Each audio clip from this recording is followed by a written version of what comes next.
باسی زانی پۆلی دوازە جارێکی تریش مامۆستا ئەنوەر عوثمان لە ئامادەی کلێڤەری ناحوکمی و ئامادەی ئازادی کوڕان بە ئێوە دەگاتەوە لۆ تەواوکردنی بابەتی مستەڵەحاتن بەلاغیە سەمکە ڕەوانبێژیەکان ئێمە لەوانەیە یەکەم 7 سەمکمان باس کرد ئێستاش دێن هەندێک سەمکی تر کە پەیوەندی بە بەلاغە و ڕەوانبێژی و بە ئەدەبەوە هەوە لەو ئێوە باز دەکەین گوتم گرینجەکەشی لە دوو خاڵدایە خاڵ یەکەم ئەو چەمکانەوەکو دەستپێک و کلیلێکوانە لە بۆ هەموو وەحدەکان ئیشت پێ دەبی خاڵی دووەمیان لە وزاری دەنمرە یاخود زیاتر یان قسە کەمتریشی لێ دێتەوە ئێستا چەمکی هەشتەمیان ئەلئسلوب شێواز ئەمە زیاتر لە پرۆگرامی خۆمان دوو شێوازمان هەیە ئسلوب کە پرسیاری ئسلوبی کە زیاتر یان ئینشائی یان خەبەری جاری ژوایە باسی شەڕتی دەکا ئەوە لە قەسیدەی زوهێری کڕێبی سولمان لۆتان باز دەکەین ئسلوبەکانیان ئسلوبی ئینشائینە واتە دانانی یاخود ئسلوبی خەبەرینە واتە ڕاگەیاندێن ئەمە زیاتر کە پرسیاری ئسلوبی کرد ئەتوو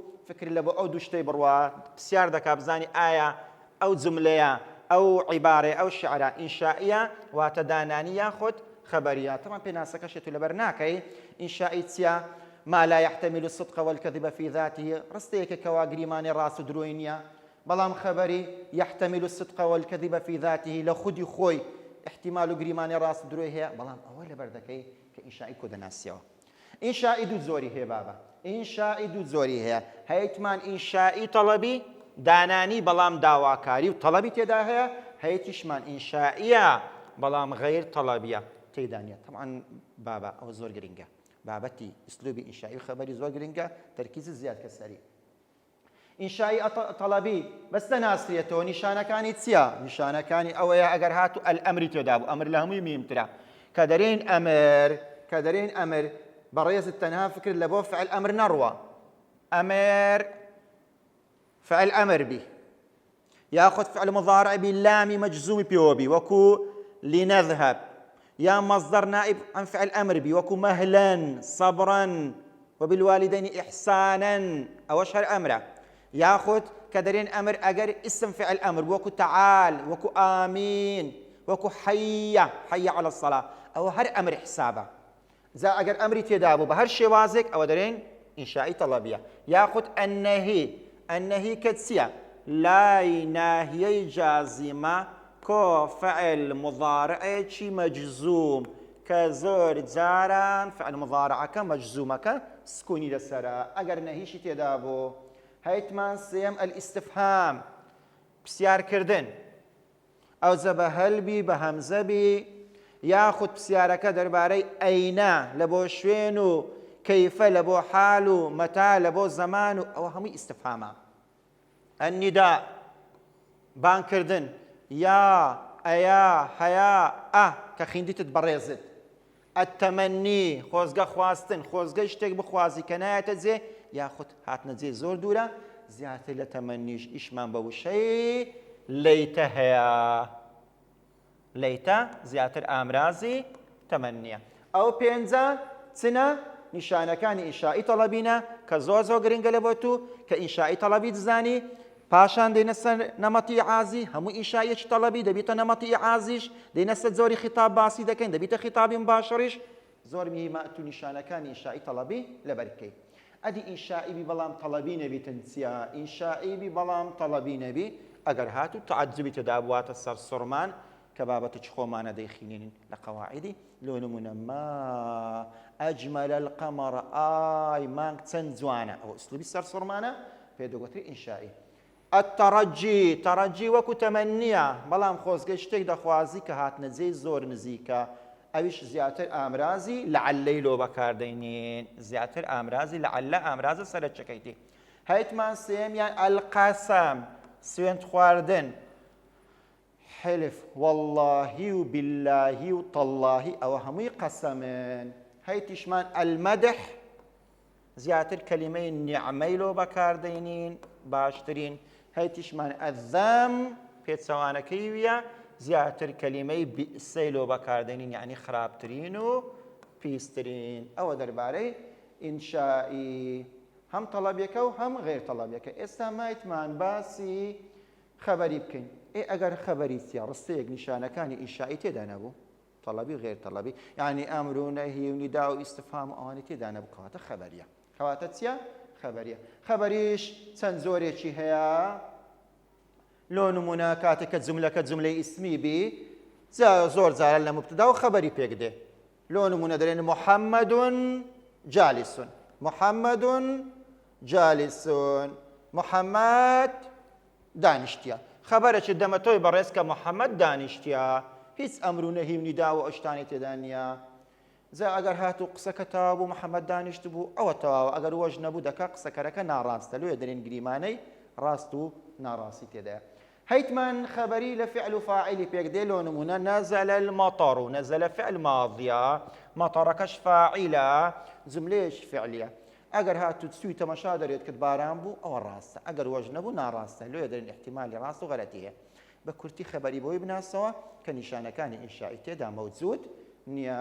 ئەوە بابەتێکی زۆر گرنگ دەربارەی ئسلوبی ئینشائی و خەبەری. ئەسیلەی و زاریش دەربارەی هاتی تۆ طبعاً دەرێ اسقني واشرب على أطلاله واروي عني طالما الدمع روى. لو رستي سي أمري تدايا وكو ديخيني لقصيدي المساء. اسقني بمدي باب خوما اشرب توش بخوا لو أنا لقى شربتي بي اروي بجي الروى. صف الأمر تدايا. زادري من الجمل الإنشائية أو دري جملة إنشائية والله من نشانة كان إنشائية. أمري تدايا والله سي أمري تدايا. نهي نخي لا ناهي جازمة تدانية. استفهام هیچ ئامرازی پرسیارم نەدیتەوە، نیدا و بانکردنیش تێدا نییە. کەواتەڵات ڕاستەکە چییە؟ وەڵامە ڕاستەکە ئەلیف بوو، ئەم دادەنێم ئەلئەمری دادەنێم و دوو نمرەی خۆم حاصل دەکەم. پرسیاری دووەمیان قەدیم المەعروفە، بەخۆی قەدیم سکوونە یعنی پێشکەش بکە. بەڵام کاتێک کە ناوەکی لە پاشاتی ئەلیف لامی پێوە لالتقاء الساکینەین ئەو سکوونە بوویتە کەسرا کە ئیشی تو نییە ئەوە زۆر بیزانی.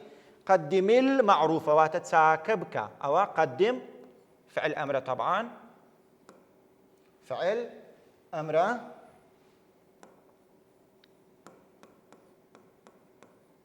ولا تنتظر عليه أجرا تساكي خد كتساوري باداشية سمكة لا تنتظر لا ناهي جازمة تساوري مكة أو النهية لا تسيسف المضارع مجزوم. دەرێ لەسەر مستەوای ئسلوبی ئێوە ئەمر و نەهی تێدایە. مادەم ئەمر و نەهی تێدابی بەبێ هیچ گومانێک دەزانم جملەکە چییە؟ ئینشائیە. مامەسەلۆ ئیسمی ماهر نەبژارد با بە خۆنارێ نەوعی جملە دەرێ ئسلوب یعنی چ یعنی ئایا ئینشائی یان خەبەریە؟ خەبەری نییە لەبەرەوەی ئەمر و نەهی تێدایە. تەعەجوبیش نییە سەرسوڕمانی تێدا نییە. ئیسمیش زۆری جملەیە. ئەدی ئینشائی چ؟ ئینشائی ئسلوبەکەیە. لۆیە ئەو پرسیارەشیان تەواوە. وەڵامە ڕاستەکە چ بوو؟ ئینشائیەکە بوو. ئەوە باسی مستەوای ئەدەبیمان کرد. ئێستا دێنە سەر بابەتیش کە تۆی بەڕێز زۆر جار تووشت دەبی لە پرۆگرامی پۆلی 12 پێویستە بیزانی ئەوەی ژوشەی ئەڕەمز یعنی ئاماژە. ئاماژە چییە؟ طبعاً پێناسەکە هیچ لەبەرمەکە. بریتیە لەوەی ئاماژە لە بۆ شتێکی مادی دەکەی بەڵام مەبەست پێ شتێکی معنەویە. ئاماژەکردن لە بۆ شتێکی مادی بەڵام مەبەست پێ شتێکی معنەوی واتادارە. ئەوە پێی دەرێن ڕەمز.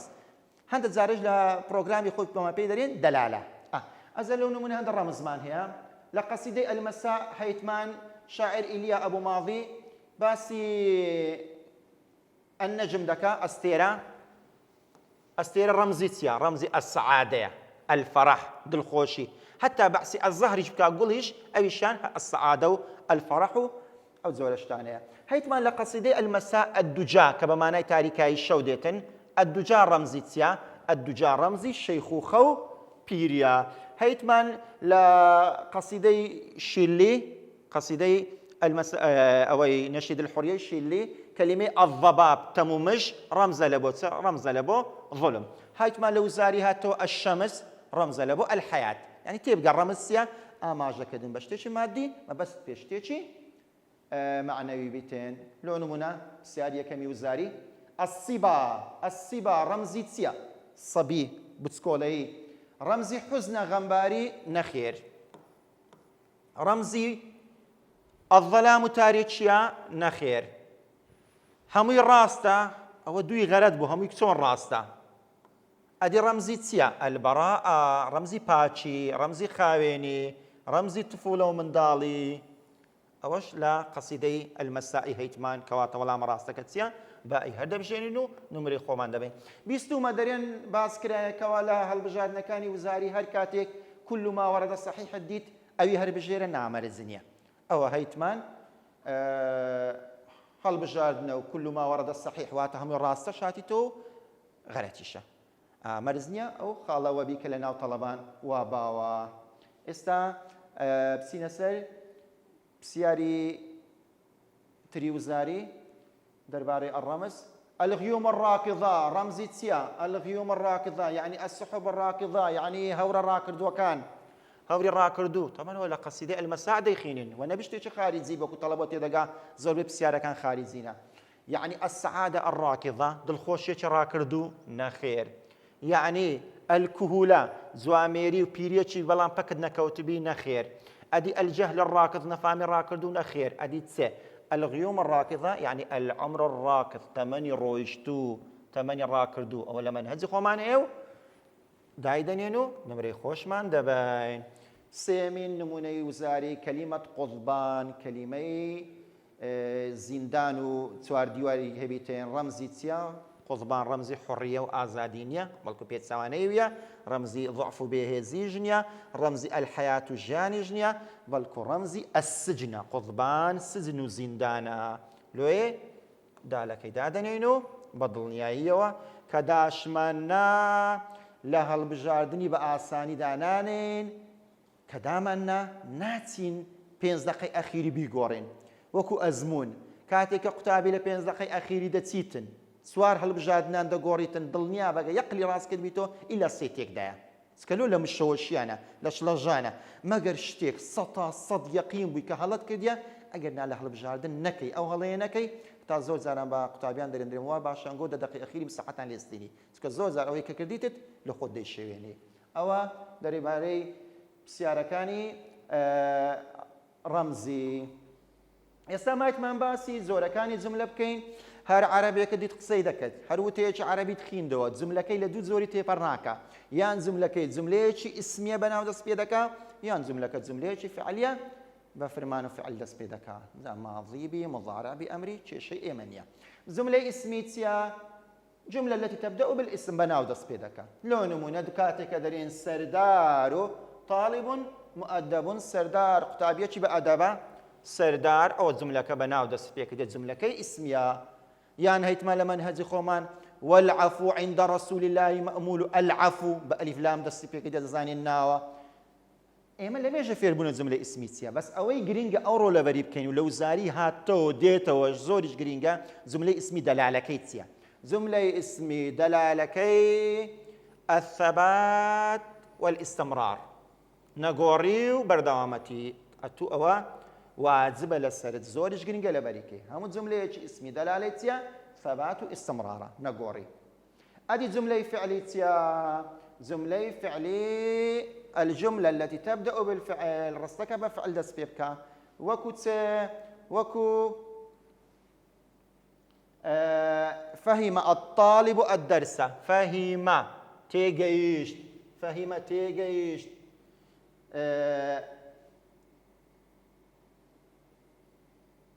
فعليش ماضية طبعا لسرتي رستعاتيا زانين جملة جملة فعلية يان هيت مالك بروجرامي خومان أنبئت أن رسول الله أوعدني أنبئت يان وقد أتيت أو هم فعلين أو إذا زانين جملة فعلية أما جرينجا كأو يبزانين دلاليتيا زور جرينجا دبي لبري شكين دلالي جملة فعلية دلالي جملة فعلية الحدث الطارئ رداوي كاتي لناكاو مؤقت واعتبر دوام نبيتين.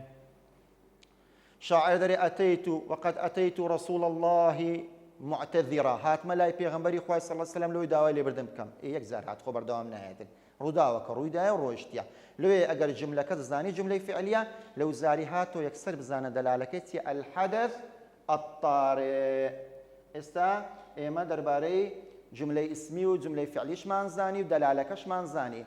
مایتمان خاڵێکی تری پرۆگرامی خۆمان کە زۆر گرنگە دەربارەی ئیستفهام و پرسیارکردن. پرسیار لە پرۆگرامی ئێمە دوو زۆرە.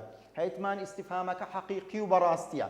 ئیستفهامی حەقیقی مانای چییە؟ ئیستفهامی حەقیقی ئەوەیە کاتێکەوە کەسێک پرسیار دەکاتن چاوەڕێی وەڵامت لێ دەکات كيف حالك ئەحواڵت کووە ئەتوش دەرێی الحمد لله زين باشم أين تسكن مال لە چێیە مثلا دەری ئەربیل ئەوە وەڵامت داوە ئەوە پرسیاری حەقیقیە بەڵام پرسیارمان هەیە مەجازیە حەقیقی نییە ڕاستە پرسیارە بەڵام مەبەستی لێ پرسیارکردنیە و چاوەڕێی وەڵامت لێ ناکە زا مەجازەکە لە پرۆگرامی ئێمە سێ قلمان هەیە داخیل و میهمن دویان چەند جارێک لەو زاری هاتۆ سێمیشان گریمانەی هاتنەوەی هەیە زۆر یەکەمی ئیستفهامی مەجازی بە مانای ئیثباتکردن دێ بە مانای ئیسپاتکردن دێ لۆ نمونە خوای گەورە دەفەرمێ ئەلەم نەشرح لەکە سەدرەک لێرە ڕاستە هەمزەکە هاتیە هەمزەی ئیستفهامە بەڵام ئەو لەمەکە لە پاشی هاتێ مانای ئیستفهامەکەی لادایە ئەلەم نەشرح لەکە سەدرەک بە مانای ئەوە نایە ئەی پێغەمبەر صلی الله علیه وسلم ئایا سینەی تومان فراوان نەکرد نە ئەی محەممەد ئێمە سینەی تومان فراوان کرد ئیسپاتی دەکاتن نمونەی منهەجی خۆشمان کە لە وزاری هاتیتەوە و لە پرۆگرامی خۆمان هەیە وەکو ئەبوو عەتاهیە دەرێتە ئیمامی من يرتجى للناس غيرك ناڵێ خەڵکان جگە لە تو چاوەڕێی دەستی چێ دەکەن دەرێ خەڵکان جگە لە تو چاوەڕێی دەستی کەسی تر ناکەن ئەومەنە ئیستفهامیە بەڵام ڕستەکە لێرە ئیستفهامەکە بە مانای ئیثبات هاتیە ئیسپاتکردن طبعا ئەو ڕستەی لە جەنابەت دەبی لەبەرکەی دووەم ئیستفهامەکە بە مانای ئینکاریکردن و نەفی دێ بە مانای نەرێ دێ خوای گەورە دەفەرمێ هەل يستوي الذين يعلمون والذين لا يعلمون مانای ئەوە نییە ئایا زانا و نەزان وەکو یەکن نە خوای گەورە ئینکاری دەکات دەفەرمێ بە هیچ زۆرێ زانا و نەزان وەکو یەکتر نینە نمونەی کتابی خۆشمان قەسیدەکەی تەڕفەی کە زۆر میهمە چەند جارێک لەو زاریاتەوە هل أنت مخلدي دەڵێت تۆ بە هیچ شێوازێک لۆ دنیا و ناتوانین لە توانات دانیە من بکێ نەمر هیچ کەسێک توانای بەخشینی نەمری بە کەسی تکە نییە کەواتە ئەو هەلە لێرە بە مانای ئیستفهام نەهاتیە بە مانای ئیستفهام نەهاتیە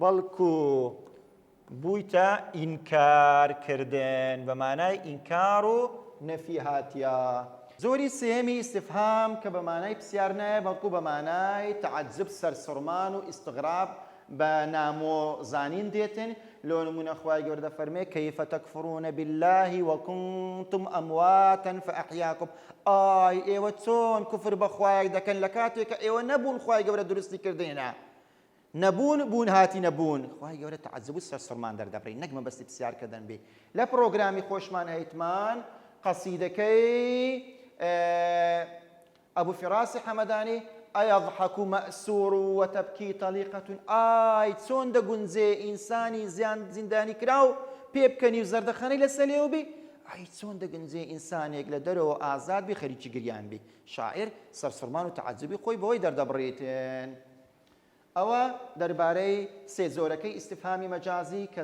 زۆر گرنگن مایتمان بەڕێزم چەند ئەداواتێکی ڕەبت هەیە تۆی قوتابی دەبی لەبەریکەی پێشت دەرێم نارێم بە گرنگتەی بەڵام دەرێم زۆر گریمانەی هەیە ئەوەندە گرنگن زەحمەتە لێ نێتەوە زەحمەتە لێ نێتەوە ساڵانە ئەو ئەداوات ڕەبتانە دێتەوە ئێستا باسی دەکەین و کە دەرسیشمان گەیشتێ جارش کە ئیشاڵڵا لۆتان تەرکیز دەکەینەوە سەری ئەداوات ڕەبتەکان هەیتمان وشەی من ئەجلی لە پێناو من ئەجلی لە بۆ چ بەکاردێ لە بۆ سەبەب و هۆکار هەیتمان وشەی لیذالکە لە بۆ چ بەکاردێ لە بۆ نەتیجە و ئەنجام هەیتمان وشەی هاکەذا لۆ چ بەکاردێ لە بۆ ئیستنتاج و دەرئەنجام هەیتمان لاکیننا غەیرە ئەننا حتا ئەوەشی تاین لۆ زیادکەین ئیلا ئەننا ئەوان لۆ چ بەکاردێن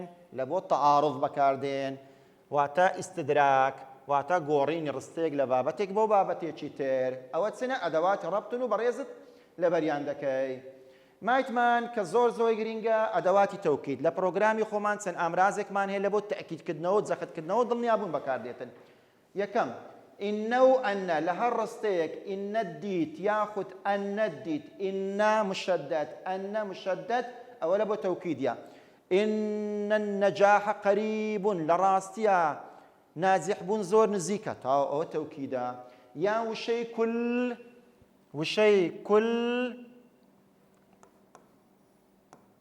زائدا ضمير متصل. كلهم، كلهما، كله، كلها، كلهن، كل زائدا زيناوي تشيلكاو لبو تأكيد كدني بكاردي واتا هر هموي. مايتمان قد بومر زي قدك بس فعل ماضي. قد فاز الفريق بالتأكيد فريقك برديتيا لبو تحقيق وتوكيد بكارده بس نسا مضارعي كمضارع بيت سواء دبت تقليل دبت شك قد بس فعلي ماضي. قد فاز الفريق. هيتمان لام بستس اسمي لامك فتحي لسربي بستس اسمي وكل بروجرامي خومان هيتمان لقصيدكي كعبي كوريزميري إن الرسول لنور لا نور لك فتحي لسرة تسوي شيء نور لا نور أو يعني بالتأكيد نورا هروها بابت التكرار دوباره بونو سناوك دوباره بيتو صفي عليك حرفك أولا بتوكيده لو نمونه فاز الفريق برديوا فريقك دو زاران فازي بكارينه فريقك اون خرابه كسبا ورناك برد بيو غولي كدبي لو ناتساره دو زاران تاكيد كاتبري اتا تشدري كاتش باوري بيدا كان والله ناتساره توكيدي بكارينه توكيدك بتسيا بالتكرار كدنوي فعلي ماضي اوش درباري توكيد كزوريش جرينجا ما يتمان دوا بابد لبابة جرينجا كان باسكين كأويج نوع الخطابة شوازي گفتگو کردن دو زۆرە خطابمان هەیە خطابی ڕاستەوخۆ مباشر و خطابی غێر مباشر تازە باسی یاریمان کرد ئەگە یاریەکە بوو فۆری دەگوازراوە ئەو مباشرە بەڵام ئەگە تەزیل کراوە پاش یەک دوو ڕۆژان لێدرا ئەوە غێر مباشرە ئەدی بزانی خطابی مباشر و غێر مباشر چییە ئەگەر قسەکە ڕووی لە بیسەران بوو ڕاستەخۆ قسەی لەگە دەکردن مباشرە ئەگەر نا غێر مباشرە بەس بزانین نیشانەی خۆی هەیە خۆ بابەتەکە سەحراوی نییە نیشانەکانی یەکەمیان ضەمیری خیتابی تێدا بوو جێناوی کەسی دوو جێناوی کەسی بەرامبەر وەکو چ ئەنتە لە بۆ نێر ئەنتی لە بۆ مێ یعنی تۆ ئەنتوما لە بۆ دوان ئەنتم ئێوە لە بۆ کۆمەڵێک کوڕ ئەنتونە کۆمەڵێک کچ ئەوە هەموو مانای بەرامبەر دەداتێت یاخود فعلێک کۆتایی بە تە هاتبوو کەتەبتە تۆ نووسیت کەتەبتە طبعا ئەگە مذەکەر بوو كتبتي تو نسيت كتي اگر مؤنث بو كتبتما ايوا هردوكتان نسيتان كتبتم ايوا نسيتان قرينا كتبتنا ايوا نسيتان خان ما بريزكان اوا همو برامبره ياخذ فعلك فعل ماضي كان كاتي كوتاي يعني بكئده بكاف دي لبو مذكري ك لبو مؤنثي كي لبو دوان كما لبو كومالي كركم لبو كومالي كتس كنا اوا سبارة بضميري خطاب نشانه دوميان فعل مضارع كاتبة تاء دس بيدكا فعل مضارع طبعا بريز الدزاني ليه بيو كبا انيتو دس بيدكا لو خوما يا لويا لو خوما انا تقلبو مخاطبي برامبرا كما تحبوا تو حزر لي بتقدسي فيك ديا تنجحوا تو ناجح دبي او دزام لقر برامبريتي هروها اويلا إنشائي طلبي باسمان كردن كاتك دبيني أمر هي لرستكي داخوازي نهي لا كو فعل مضارع مجزوم نداء ياو أياو أوانا استفهام بتايبتي حقيقي بو تعجب السرسرمان أو دزانا بخطابك مباشرة دو نمونة دو نشانة اسم إشارة هذا أو هذه أو لبوكتان هؤلاء أوانه كاتك وبنزان لو دريج دكم كواتا خطابك تيا خطابك مباشرة أو نشانة كان خطابي مباشر مانزاني أدي خطابي غير مباشر تيا إيه أجر هات الشو نبدأ كاروجة أتو نشانة كان خطابي مباشر لبركة أجر هو نبو دكا غير مباشرة بس لقروش آسان كاري دكين أوش نشانة خوي هلو تباز دكم نشانة كان خطابي غير مباشر أوي كوا بريزة السودي لدبيني بيزاني يكميان ضمائر غائب تدابي زيناوي كسي سي زيناوي كسي ناديار زيناوي كان لبو كسي دون بن بل لبو كسي سيبن مذكر بم دريم هو او مؤنث بي دريم هي كتزبي هر او هما دو هم كومالي كور هن كومالي كتز او كسي سيما ياخذ كاتك وفعل ماضي دبيني او فعل ماضيه كوتاي بزيناوي كسي سيهاتيا شاهدته كركم بيني کۆتایی بە هادبوو شاهدته توها کچەکەم بینی شاهدتهما دوو کەسم بینی حەقم بە ڕەگەزدا نییە شاهدتهم کۆمەڵێک کوڕم بینی شاهدتهن کۆمەڵێک کچم بینی ئەوەش هەموو جێناوی کەسی سێمێن واتە بەرامبەرمان نییە و غایبە لۆیە خیتابەکە غێر مباشرە لا خطابی مباشر دەم بۆت گەر مضارع بە تێ دەست پێ بکە ئەو زیاترم گەربەیی دەست پێ بکە بەس دەست پێ بکاتن بە حرفی یا يحب أو حەزی ينجح أو ناجح دەبیتن باسی کەسێک دەکەم کە لێرە نییە نیشانەی سێمیشیان بەشێک لە مەبنی مەجهولەکان کاتێکەوە مانای شتێک دەدەن کەوە لێرە نییە لۆ نمونە دەرێم ئونبئت هەواڵم درایتێ سەرەتا بزانە مەبنی مەجهول ئەگەر ماضی بوو لەسەر وەزنی فوعیلە وەکو قوتیلە و ضوریبە و سوریقە و ئەو شتانە کوسیرە ئەگەر مضارعش بوو لەسەر وەزنی یوفعل يقتل يسرق يضرب أو مبني المجهولة كس أو بكري ناديال أنبئت هوالم درايت الشاعر دري أنبئت أن رسول الله أوعدني هوالكم لو هاتي لقسان درين بيغمبري خواي صلى الله عليه وسلم هرش لي كلمة ناري أي بيغمبري خواي تو هرش لي كلمة لكاتي بيغمبر برامبري بو شوازي كسي سيمو غايبي بكارينا مبني المجهولي بكارينا أنبئت هوالكم لو هاتيا كوات خطابك بو غير مباشر یاخود گوتمان ضریبە لێی درایە یضرب لێی دەدرێ ئەوە هەموو باسی خیتابەش دەکاکەوە غێر مباشر بیتن بەڵێ ئازیزان قوتابیانی ئازیزی پۆلی 12 توانیمان لە دووانان لە بەش یەکەم و بەشی دووەم بتانین چەند زاراوەیەک و چەند چێکی ئەدەبی و بەلاغی زۆر گرنگ لۆنگۆ باز بکەین زۆر بە ئاسانی زۆر بە ئاسانایی لۆتان شی بکەینەوە نمونەی و زاریشتان لە بۆ حەل بکەین بە هیوای ئەوەی سوودێکی زۆرتان لێ بینی بیتن و پاش تێگەیشتن جوان ضەبتیشی بکەن تێگەیشتن بە تەنێ کافی نییە گەر تێگەیشتی لە بەرت نەکرد لە بیری دەکەی گەر تۆ ڕاوچیەک بیت زۆر خۆتمان دیکەی مامزێک بگریت بەڵام ئەگە مامزەکە نەبەستیەوە لە دەست دەڕوا بەستانەوەی هەموو شتێک بریتێ لە بەرکردنی گەر لە بەری نەکەی لە بیری دەکەی بە هیوای سوود بینین هەر شاد بن